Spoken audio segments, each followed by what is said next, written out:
So guys, good evening. So nandito po tayo ngayon sa Arcovia City, dito sa may Pasig City mga katropa. Simple lang pero napakaganda. Itutur ko kayo mga katropa dito sa may Arcovia Pasig City. So sisilipin natin mga katropa. Maliit lang ito, simple lang pero napakaganda. So samahan niyo ako mga katropa, let's go.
Guys, yun nga, naikot na natin dito sa Arcovia, dito sa may Pasig. Maliit lang, simple lang pero napakaganda mga katropa.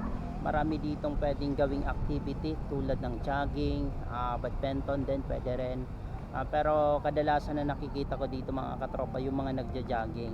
Kung makikita nyo, itong lugar is hindi pa gaano develop pero maganda na siya. Maraming pagkakainan dito mga katropa, mga fast food. O try nyo rin dito mga katropa kung may time kayo makapunta dito sa Arcovia dito sa may Pasig. Malapit lang ito sa may C5 kaya hindi naman gaano mahirap. So mga katropa, maraming salamat. Sana nagustuhan nyo ang aking video. So thank you so much, mabuhay kayo and God bless you all.